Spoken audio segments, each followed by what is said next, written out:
Hi friends, कैसे हैं आप सब। आई होप आप सब बढ़िया हैं। मैं भी बढ़िया हूँ। आप सभी को बढ़िया रहना चाहिए। It's Aman from the channel CMA freedom. जी हाँ, जैसे मैंने आपको बोला था, पार्ट 2 में अपने दो एग्जाम्पल करेंगे, practical example on on Altman Z score model 1968 के ऊपर। ठीक है। एक नॉर्मल सम्स रहेगा जिसमें सारे फिगर्स ऑलरेडी दिए रहेंगे, और एक थोड़ा लंबा सम रहेगा जिसमें सारे बैलेंस शीट आइटम्स दिए रहेंगे। तो वो उस आइटम को किस तरह से प्रेजेंट करना है अपने को एग्जाम में, और किस तरह से आंसर्स लिखना है ताकि इंस्टीट्यूट वहाँ पे मार्क्स नहीं काटे। ठीक है, तो उस हिसाब से अपने इस वीडियो में वही दो एग्जाम्पल करेंगे और देखेंगे कि किस तरह से आंसर्स अपने को प्रेजेंट करना है। ठीक है फ्रेंड्स, तो चलिए स्टार्ट करते हैं।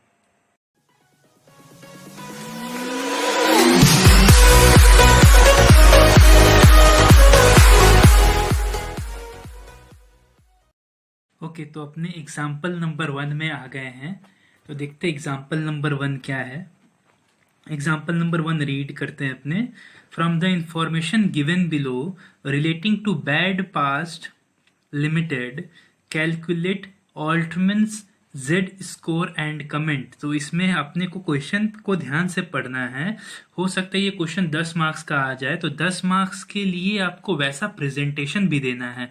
ये नहीं कि सिर्फ इक्वेशन बैठाएं और इसमें देखिए आप, अगर मैं आगे पढ़ूँ, working capital to total asset 22%, retained earnings to total asset 35%, EBIT to total assets 20%, market value to total book value of total डेप्ट 150%, and sales to total assets 1.5 times. तो ये तो सारे फिगर्स अपने को दे दिए हैं, अपने को सिर्फ इक्वेशन में बैठा देना है।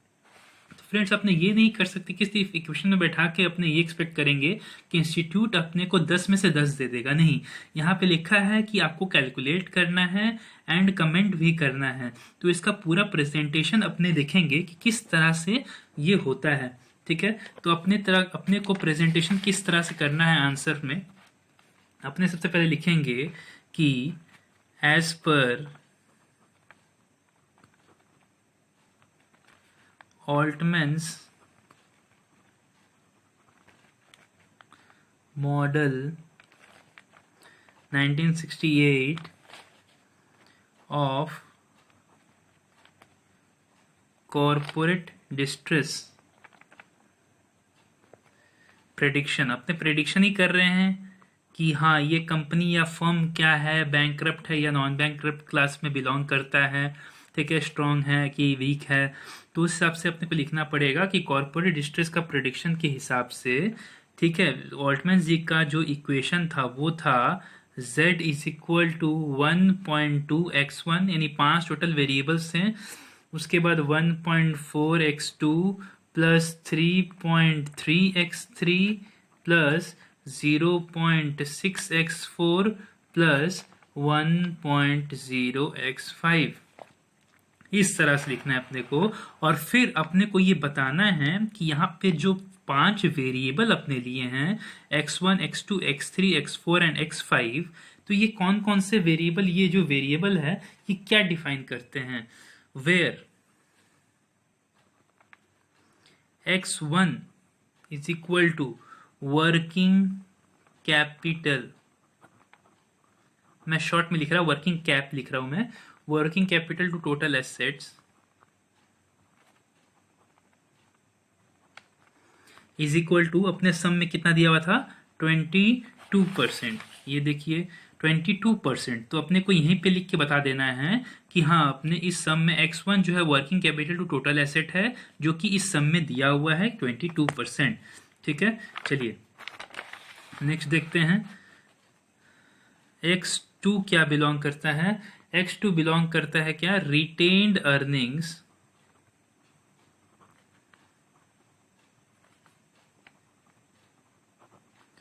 To total assets.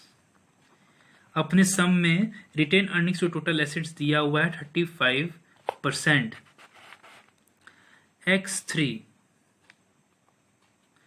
x3 बोलता है कि ये है EBIT टू टोटल एसेट,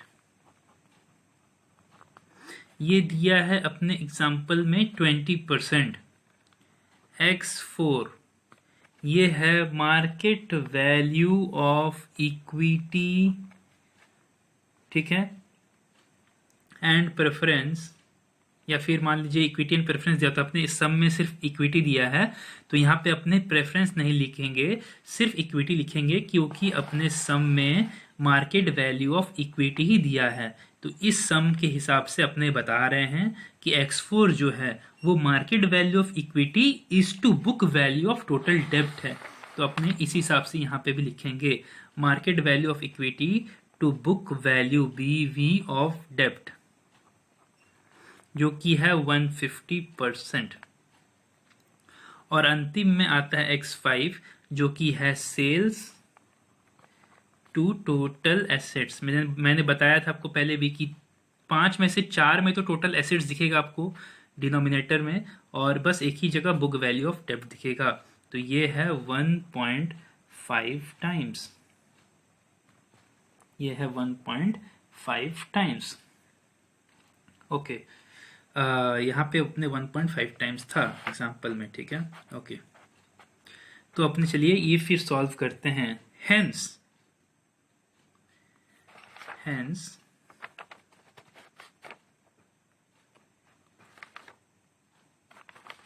एक मिनट,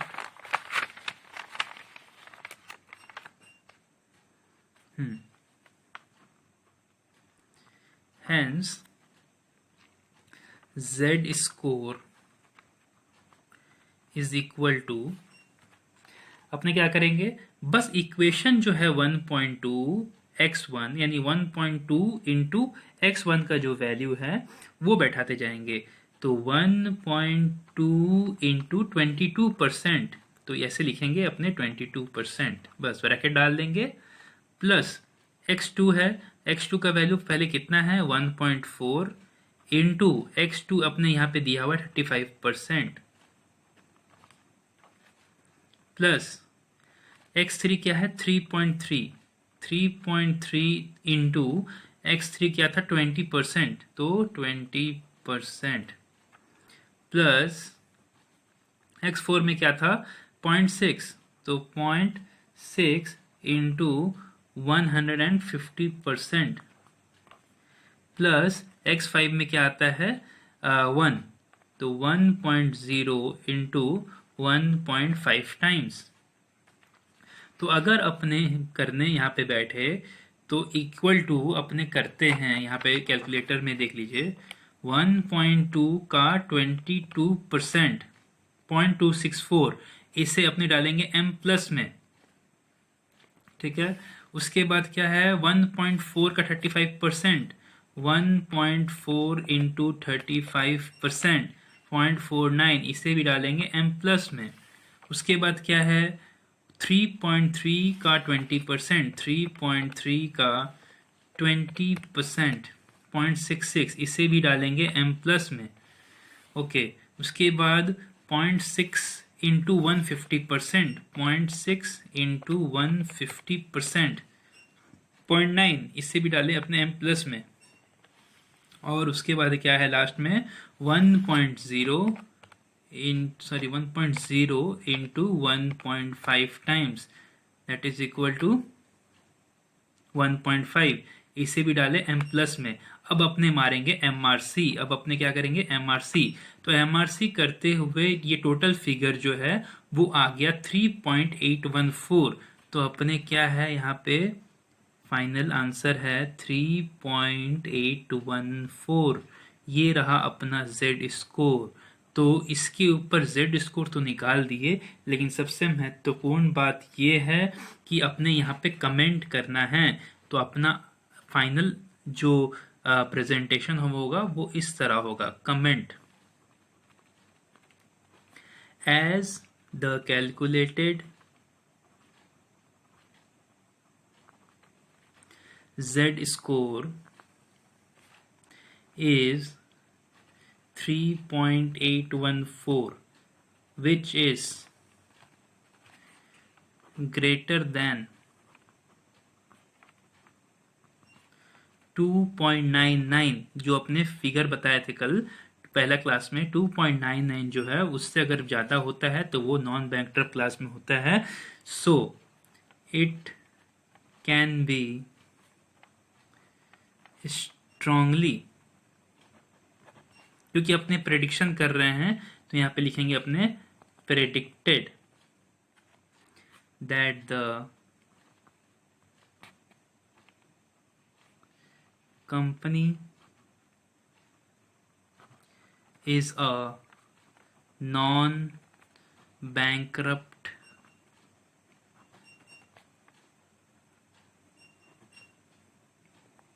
कंपनी. तो ये रहा, ऐसे अपने आंसर लिखेंगे. ये रहा full presentation as per Altman corporate distress prediction. Z is equal to ये है, उसके बाद x1 x2 x3 x4 क्या है, तो Z स्कोर क्या निकलेगा, फिर अपने को लास्ट में कमेंट करके बताना है कि जी हाँ ये बैंकरप्ट कंपनी है या नॉन बैंकरप्ट कंपनी है. ठीक है, तो ये था सोल्यूशन टू क्वेश्चन नंबर 1 या example 1.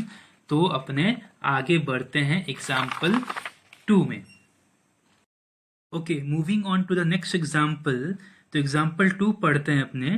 From the information provided relating to a company, जैसे मैंने बताया था पिछले वीडियो में लास्ट में कि अपने एक नॉर्मल सम करेंगे और एक अपने एक बैलेंस शीट आइटम को लेते हुए करेंगे ताकि फुल फ्लेजेड सम्स का एक आइडिया बन जाए कि हाँ किस तरह से सम्स आ सकता है और अपने किस तरह से उसमें से निकाल के रेशियोज कैलकुलेट कर सकते हैं.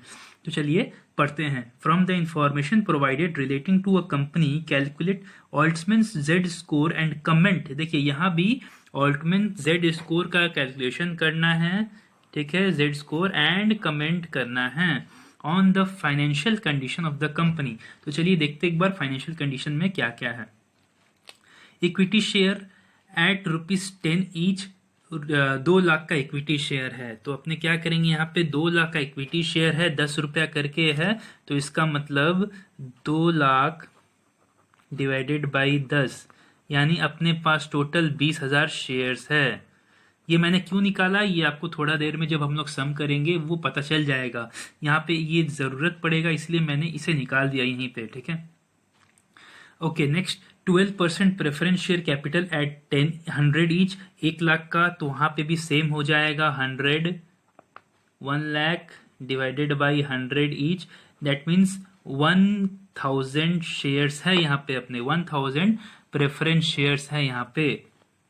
ठीक है, 1000 प्रेफरेंस शेयर्स यहाँ पे है. फिक्स्ड एसेट्स है अपने पास 3 लाख का, करेंट एसेट्स है 2 लाख का, फिक्टिशियस एसेट्स है 25,000 का, करेंट लाइबिलिटीज है 1 लाख का, 10% डिवेंचर्स है 2 लाख का, जनरल रिजर्व है 75,000 का, profit and loss account credit balance है यानी फेवरेबल है, यानी ये मेरा प्रॉफिट एंड लॉस अकाउंट का क्रेडिट बैलेंस यानी मेरा नेट प्रॉफिट है. ठीक है, जो कि कैपिटल में जुड़ता है. अगर डेबिट बैलेंस होता फिर वो मेरा एसेट साइड में आता, वो एक तरह का लॉस है. ये मेरा प्रॉफिट है. Sales 10 lakh, earnings before tax है, ध्यान से ये अर्निंग्स बिफोर टैक्स है, EBT है ये, और उसके नीचे इंटरेस्ट ऑन डिवेंचर्स 20,000 का दिया हुआ है जो कि मेरा इंटरेस्ट पोर्शन है. तो अगर अपने को इन दोनों को ऐड कर देते हैं तो ये मेरा EBIT बन के आ जाएगा.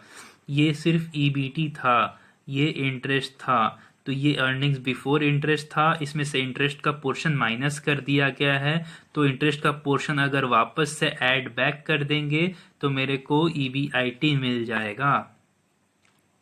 Market value of equity share, एक इक्विटी शेयर का वैल्यू 15 रुपये चल रहा है और प्रेफरेंस शेयर का 100 की जगह 150 चल रहा है. तो चलिए अपने इसके सोल्यूशन को स्टार्ट करते हैं. तो सोल्यूशन एकदम सेम तरीके से स्टार्ट होगा जैसे पहले अपने किए थे एग्जाम्पल 1 में. As per Altman's model 1968 of corporate distress prediction. ठीक है, Z is equal to 1.2x1 plus 1.4x2 plus 3.3x3 plus 0.6x4 plus 1.0x5, where x1 is equal to working capital is to total asset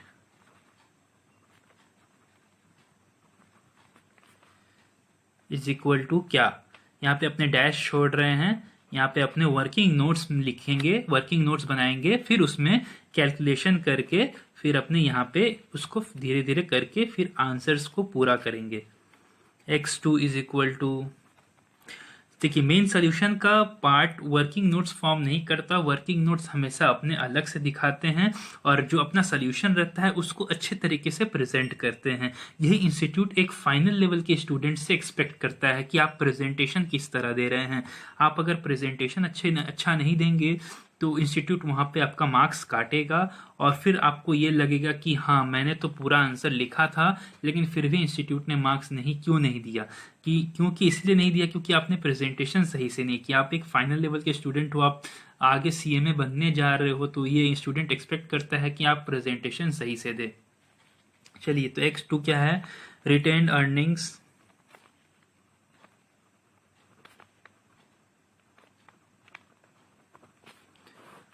to total assets.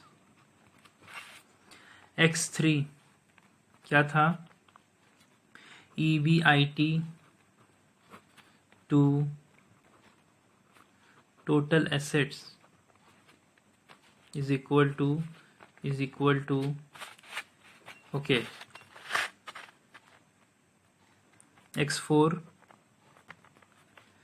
Market value of equity. यहाँ पे क्योंकि equity और preference share दोनों ही दिया हुआ था तो यहाँ पे दोनों लिखेंगे, market value of equity and मैं शॉर्ट में लिख रहा हूँ and preference is to book value of डेब्ट इज इक्वल टू कितना परसेंट, और लास्ट में x5 that is equal to sales to total assets कितना टाइम्स, ये टाइम्स में मेजर होता है। ठीक है, ये परसेंट या फिर आप पॉइंट में भी इसको दिखा सकते हैं, डेसिमल में भी दिखा सकते हैं। ठीक है, तो ये था अपना नॉर्मल। अच्छा अब क्या करते हैं, इसको लिखने के बाद यहाँ पे लिखते हैं अपना ये जो पार्ट है आंसर्स का पार्ट है, इसी में अपने लिखेंगे hence Z score is equal to 1.2 into dash plus 1.4 into कितना plus 3.3 into कितना plus 0.6 into कितना plus 1.0 इंटू कितना। ये ब्लैंक इसलिए है क्योंकि अभी अपने ये सब कैलकुलेटेड वैल्यू बैठाएंगे तो अपने आप ही ये कंप्लीट हो जाएगा। ठीक है, और फिर is equal to final answer देंगे कि कितना आ रहा है। तो इसके पहले अपने क्या करेंगे, एक बार वर्किंग नोट्स बनाएंगे इसका। ठीक है, इसका क्या करेंगे, वर्किंग नोट्स यहाँ पे तैयार करेंगे। तो आइए वर्किंग नोट्स इसका तैयार करते हैं। एक बार सम्स को अपने सामने लेते हैं और वर्किंग नोट्स अपने तैयार करते हैं उसका, क्योंकि अपने को वो जो आइटम्स दिया हुआ था उससे सारे चीज का जरूरत पड़ेगा। तो यहाँ पे अपने स्टार्ट करते हैं working notes. Okay, working notes में सबसे पहले क्या क्या लग सकता है अपने देख लेते हैं। ओके, वर्किंग नोट्स में क्या क्या लग सकता है, देखिए सब जगह तो टोटल एसेट्स दिया हुआ है। तो सबसे पहले क्या करते हैं, टोटल एसेट्स निकाल लेते हैं। 5 में से 4 आइटम तो टोटल एसेट्स है, तो अपने को हर एक जगह टोटल एसेट्स का दरकार पड़ेगा, जरूरत होगी, तो इसलिए टोटल एसेट्स सबसे पहले निकाल लेते हैं। तो total assets is equal to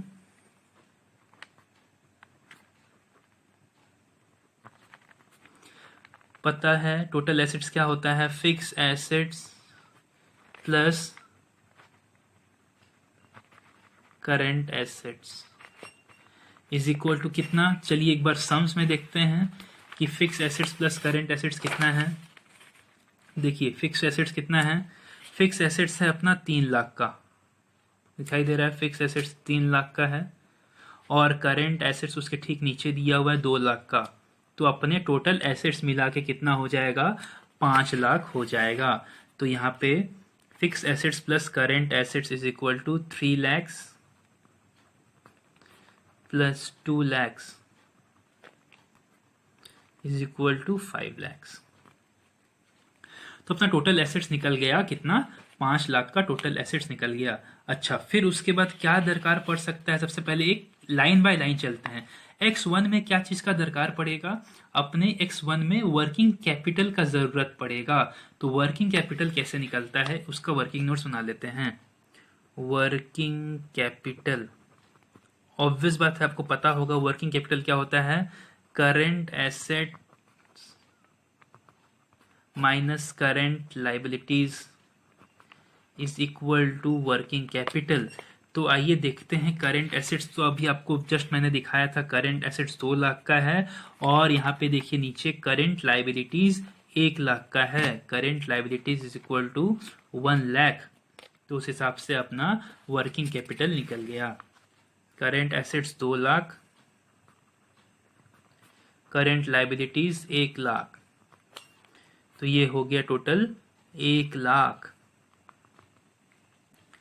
ठीक है, तो अपने फिक्स एसेट्स, ये टोटल एसेट्स निकाल लिए, वर्किंग कैपिटल निकाल लिए। तो क्या मेरा X1 कंप्लीट हो गया, जी हाँ बिल्कुल मेरा X1 यहाँ पे कंप्लीट हो गया। तो अपने यहाँ पे लिख सकते हैं वर्किंग कैपिटल है 1 लाख, टोटल एसेट्स है 5 लाख इज इक्वल टू 20%। तो अपना ये निकल गया है 20%। ये सब मैं बॉक्सेस यहाँ पे आपको हाईलाइट करने के लिए बना रहा हूँ। आप एग्जाम में इस तरह का कुछ मत करिएगा, हाईलाइट वगैरह कुछ मत करिएगा, ठीक है। यहाँ पे मैंने सिर्फ आपको हाईलाइट किया है ताकि वो चीज़ एग्जैक्ट दिखे, आपको एकदम साफ सुथरा से दिखे, ताकि मैं जब बाद में इक्वेशन बैठाऊंगा तो सिर्फ मेरा हाईलाइटेड फिगर्स ही मेरे को चुनना है। तो आप एग्जाम में ये सब मत करने लगिएगा, ठीक है। ओके, नेक्स्ट क्या है, नेक्स्ट अपने को टोटल एसेट्स मिला हुआ है X2 में, रिटेन अर्निंग्स निकालना है। चलिए रिटेन अर्निंग्स निकालते हैं।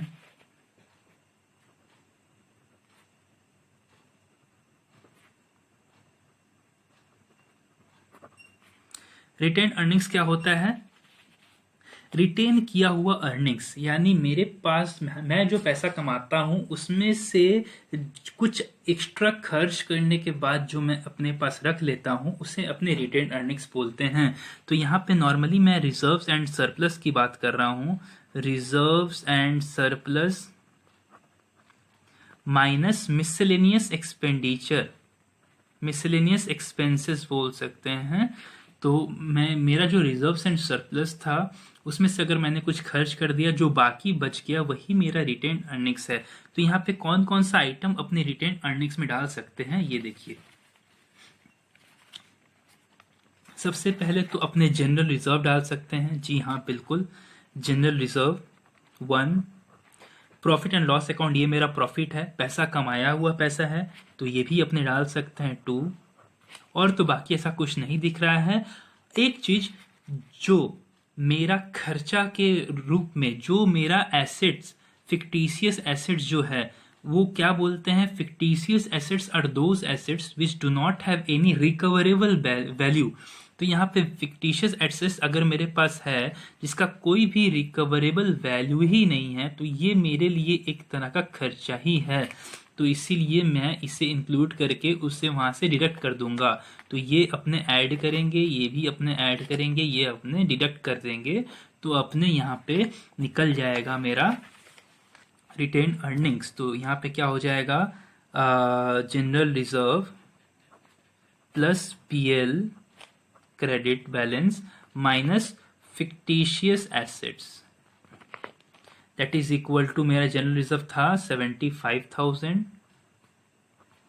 आप यहाँ पे क्वेश्चन को पॉज करके या फिर क्वेश्चन उतार के आप यहाँ पे देख सकते हैं 75,000, जनरल रिजर्व 75, PL अकाउंट 50। और ये 25, ठीक है। तो 75 प्लस 50 माइनस 25, तो ये कितना हो गया, 125 माइनस 25, ये हो गया 1 लाख,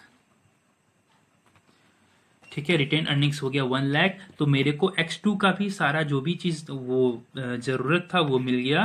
तो रिटेन अर्निंग्स के बाद अपने क्या करेंगे, ये X2 कंप्लीट कर लेते हैं। रिटेन अर्निंग्स मेरा 1 लाख है, total assets as calculated 5 lakhs है। तो यहाँ पे ये भी मेरा 20% ही आया है, X2 भी मेरा 20% ही है, ठीक है। Okay, EBIT to total assets निकाला हुआ है अपने। EBIT था, ये देखिए मैंने जो क्वेश्चन पढ़ रहा था तभी मैंने क्वेश्चन पढ़ते पढ़ते ही मैंने आपको EBIT निकाल के दे दिया था। ये देखिए अर्निंग्स बिफोर टैक्स था, उसमें इंटरेस्ट पोर्शन अलग से दिया हुआ था, तो अपने अगर एड बैक करेंगे तो EBIT मिल जाएगा। तो अर्निंग्स बिफोर टैक्स में अगर इंटरेस्ट जोड़ देंगे तो EBIT यानी 1,30,000 प्लस 20 इज इक्वल टू 1,50,000 मेरा हो जाएगा EBIT। तो यहाँ पे अपने EBIT निकाल लेते हैं वर्किंग नोट्स में। EBIT is equal to earnings before tax दिया हुआ है प्लस इंटरेस्ट ऑन डिबेंचर्स दिया हुआ था, that is equal to 1,30,000 plus 20, that is equal to 1,50,000। तो अपने आई थिंक सो कि X3 भी कंप्लीट हो जाएगा। जी हाँ, X3 EBIT 1,50,000 divided by 5 lakhs, that is equal to 30%। ये देखिए तो अपना X3 भी निकल गया 30%। अब अपने निकालेंगे X4। X4 क्या बोलता है, market value of equity and preference. यहाँ पे काम आएगा कि क्यों मैंने नंबर ऑफ शेयर्स निकाला है। ये देखिए इक्विटी शेयर्स 10 रुपया करके है, इसे अपने बोलते हैं बुक वैल्यू। इसे क्या बोलते हैं, बुक वैल्यू, यानी बुक में मैंने रिकॉर्ड किया है 10 रुपया करके। लेकिन मेरे को सम्स में इंफॉर्मेशन दे दिया था कि भैया इक्विटी शेयर का मार्केट वैल्यू जो था वो 15 करके जा रहा है। तो इसका मतलब यहाँ पे 20,000 शेयर है और एक शेयर का दाम अगर मार्केट में 15 रुपए करके है, तो मेरा यहाँ पे इक्विटी शेयर का मार्केट वैल्यू हो जाएगा 20,000 शेयर इंटू 15, ठीक है। 20,000 शेयर इंटू 15, तो ये कितना हो जाएगा, ये हो जाएगा आपका 3 लाख। और क्योंकि यहाँ पे प्रेफरेंस भी दिया हुआ है तो प्रेफरेंस का भी मार्केट वैल्यू पकड़ेंगे, इसलिए मैंने यहाँ पे इसका भी नंबर ऑफ शेयर्स निकाल दिया था 1000, और नीचे सम्स में मेरे को मार्केट वैल्यू भी दे दिया था प्रेफरेंस शेयर का, जो कि था 150 रुपया। तो इसका मतलब प्रेफरेंस शेयर का भी 1000 शेयर था और 150 रुपया करके था एक शेयर का दाम, तो 1.5 लाख रुपया।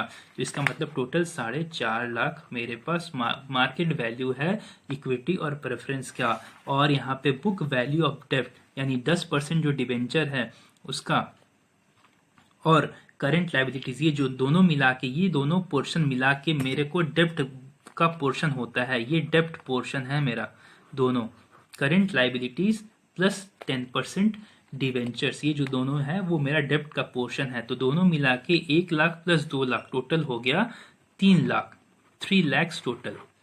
तो ये मेरा टोटल डेब्ट है।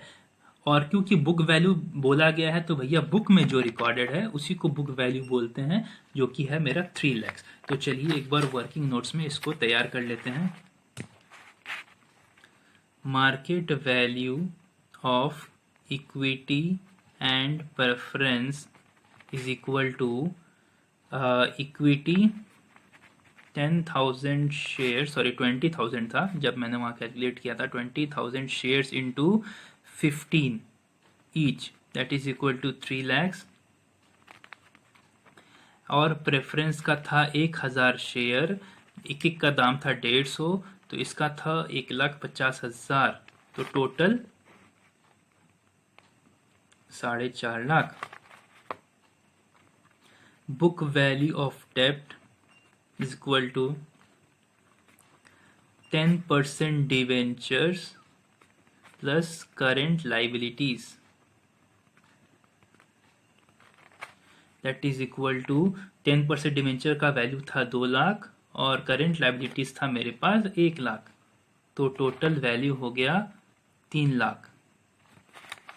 तो देखिए यहाँ पे बुक मार्केट वैल्यू भी मिल गया और बुक वैल्यू भी मिल गया। तो अपने क्या करेंगे, X4 भी कंप्लीट कर देंगे। X4 क्या है, ये दोनों मिला के टोटल है 4.5 लाख और ये था टोटल 3 लाख। तो क्योंकि इसे अपने परसेंट में करते हैं तो इसको अपने 150% करेंगे। 150% 150 गुना है, 1.5 गुना या फिर 150% है उसका, ठीक है। और अंतिम में सेल्स, तो भैया सेल्स का तो स्ट्रेट फॉरवर्ड ही फिगर दिया हुआ था मेरा। कितना सेल्स दिया हुआ था, 10 लाख रुपया। ये देखिए सेल्स दिया हुआ था 10 लाख रुपए का। तो 10 लाख का स्ट्रेट फॉरवर्ड सेल्स दिया हुआ है। टोटल एसेट्स मेरे को ऑलरेडी पता है, तो यहाँ पे 10 lakh by 5 lakh that is equal to 2। इसको टाइम्स में मेजर करते हैं तो इसीलिए यहाँ पे टाइम्स है।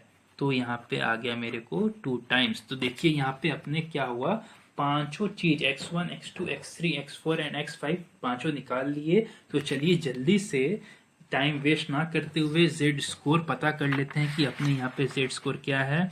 1.2 इंटू 20%, 1.4 इंटू 20%, 3.3 इंटू 30%। आप खुद ये सम करते रहिए कॉपी में और इसे प्रैक्टिस करते रहिए। यहीं पे आपका प्रैक्टिस हो जाएगा और आपके दिमाग में ये बैठ जाएगा।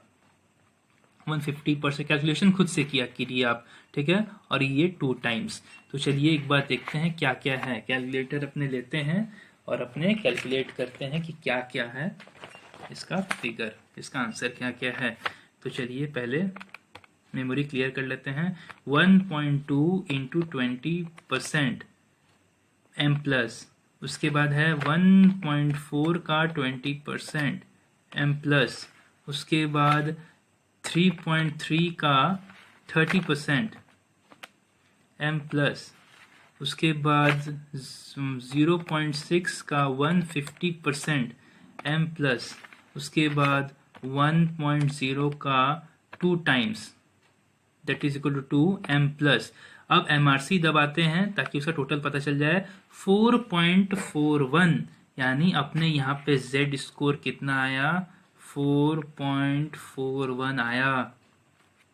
तो अपने फाइनल फिगर क्या, फाइनल आंसर क्या लिखेंगे, अपने फाइनल प्रेजेंटेशन में लास्ट में लिखेंगे comment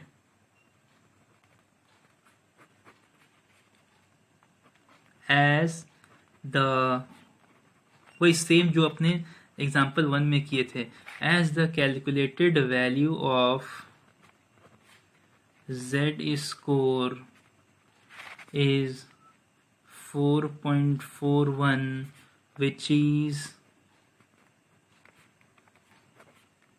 greater than 2.99, so the company definitely belongs to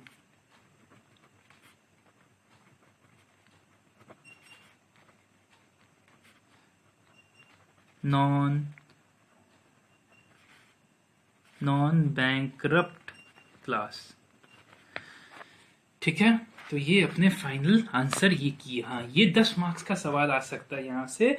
ये इतना लंबा कैलकुलेशन भी है, इसमें इतना सारा प्रेजेंटेशन भी दिखाना है आपको, तो ये 10 मार्क्स का सवाल आ सकता है। तो चलिए अपने ये जो फाइनल पोर्शन था, ये जो एग्जाम्पल वाला सेशन था वो कंप्लीट हो गया। कांग्रेट्स। अपने नेक्स्ट वीडियो में मिलेंगे जब, तो उसमें क्या करेंगे, 1983 का मॉडल अपने इंट्रोडक्शन लेंगे और हो सकेगा तो एक सम्स करेंगे, ठीक है। तो ये क्लास यहीं पे एंड करते हैं। तो चलिए तब तक के लिए अपना ख्याल रखिए। Take care and good bye.